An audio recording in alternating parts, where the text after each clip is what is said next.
सध्या विधिमंडळाचं जे हिवाळी अधिवेशन सुरू आहे त्यामध्ये आता काल बघा तुम्ही गिरीश महाजन असतील, भरत शेठ गोगावले असतील, दादा असतील, अशा अनेक लोकांच्या थोडस प्रकृतीचा त्या ठिकाणी इश्यू आला. दादांना 2 दिवसांपासून थ्रोट इन्फेक्शन असल्याचं तटकरे साहेबांनी जे सांगितलं त्यामुळेच दादा 2 दिवस त्यांच्या इथल्या नागपूरमधील विजयगड निवासस्थानी मुक्कामी होते. आज सकाळपासून त्यांनी कार्यकर्त्यांना भेटायला सुरुवात केलेली आहे आणि समता परिषदेचे पण काही कार्यकर्ते भेटले, भुजबळ साहेबांचे पण त्यांना काही कार्यकर्ते भेटले. त्या सर्वांचं समाधान होईल अशा प्रकारे सकाळी 6 वाजतापासून आतापर्यंत दादा विजयगडला सर्वांना भेटतायत. त्यामुळे काल पत्रकार भावांना जी शंका होती की विधिमंडळाच्या कामकाजात दादा सहभागी होतात की नाही, तर ते आज विधिमंडळाच्या कामकाजात सहभागी होणार आहेत. आज सकाळी त्यांची भेट घेतलेली आहे. काय वाटतं, तुम्ही नेहमी जयंत पाटील येत आहे, आता काही गोष्टी न बोललेल्या बऱ्या असतात. शेवटी अजितदादा उपमुख्यमंत्री झालेत, सत्तेच्या बाहेर अनेक लोक आहेत जे अस्वस्थ आहेत, त्यामध्ये शशिकांत शिंदे साहेब पण आहेत. त्यामुळे ते गेले असतील की आता होऊ शकतं ना, त्यांची पण मागणी असू शकते. काल मी त्यांच्याशी बोलताना त्यांनी सांगितलं की या सत्तेत जीव रमत नाही, म्हणजे विरोधी बाकावर, म्हणून ते कदाचित आज दादांना भेटायला गेले असतील. ते जरी सांगत असतील की याचा कोणी अन्वयार्थ काढून ही सदिच्छा भेट होती, शशिकांत शिंदेसारखे नेते अजितदादांची उगाच सदिच्छा भेट घेणार नाहीत.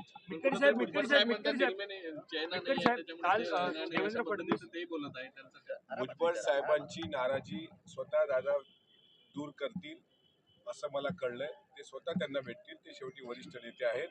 त्यांनी ते कशा अर्थानं म्हटलं की भुजबळ साहेब आता त्यांच्या काय समर्थकांचा मेळावा वगैरे आहे, त्यात ते खुलासा करतील. राजापूरकर शरद पवार गटाचे राजापूरकर आहेत, ते आता छगन भुजबळ यांना भेटायला गेलेत. कसं बघताय? राजापूरकर ओबीसीचं नेतृत्व देखील करतात. नाही, भुजबळ साहेबांनी गेल्या अनेक वर्षांपासून ओबीसीचं नेतृत्व केलंय, समता परिषदेची स्थापना केली. अनेक लोक त्यांना भेटतात. आम्ही पण ओबीसी आहोत, आम्ही पण भेटतो. तो प्रश्न तो नाही आहे त्यांना भेटायचा. कोणी मोठ्या नेत्यांना भेटू शकतं. फक्त आमची विनंती अशी आहे की कार्यकर्त्यांच्या आडून जे कोणी उतावीळ कार्यकर्ते आहेत, जे जोळे मारो आंदोलन करून आमच्या नेतृत्वाला असं बदनाम करत असतील, तर ते मात्र काय खपून घेतल्या जाणार नाही. त्या जशाच तसं उत्तर दिलं जाईल. अशा प्रकारचा उद्दामपणा आम्ही खपून घेणार नाही. पक्षाचे राष्ट्रीय अध्यक्ष आदरणीय अजितदादा आहेत, त्यांच्या फोटोला जोड्या मारण्यापर्यंत जर कोणाची हिंमत गेली असेल तर त्याचं उत्तर त्यांना द्यावं लागेल.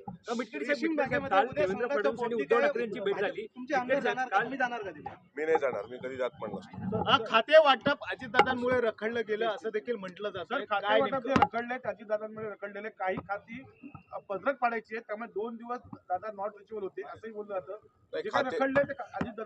नाही, हे चुकीचं आहे. खाते वाटपाचा रखडण्याचा काही संबंध येत नाही. तिन्ही पक्षाचे वरिष्ठ नेते, तिघांमध्ये समन्वय आहे. जे काही खाती महत्वाची मी सांगितलं होतं की अर्थ खातं राष्ट्रवादी काँग्रेस पक्षाकडे असलं पाहिजे. दादांनी आर्थिक शिस्त महाराष्ट्राला लावली, 10व्या राज्याचा अर्थसंकल्प मांडला.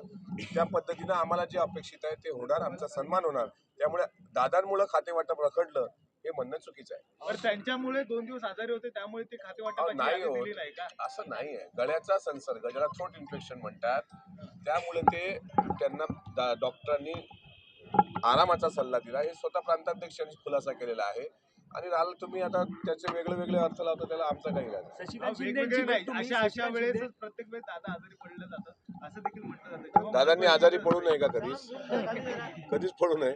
त्यांना काही मानवी मर्यादा आहेत की नाही? आजारी पडू नये.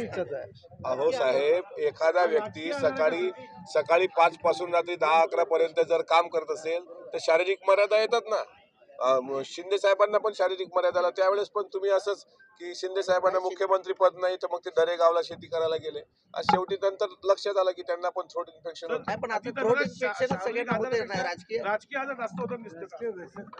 राजकीय आजाराचा काय असं काही वेगळं काही गोळ्या आहेत काय, डॉक्टर आहेत, ते तरी सांगा.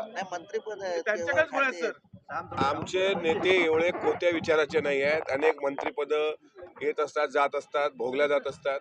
याचा राजकीय आजार आहे वगैरे असं म्हणण्यात काही अर्थ नाही. दादांना विश्रांतीचा सल्ला डॉक्टरांनी दिला, ते त्यांनी फॉलो केलं. एवढं थंडीचं वातावरण आहे, तुम्हीच बघा कसे जर्किंग घालून आलात आता, तुम्हाला ऊब लागावी म्हणून. मानवी मर्यादा असतात ना काय. तुमचा काय प्रश्न होता विचारा. झाला.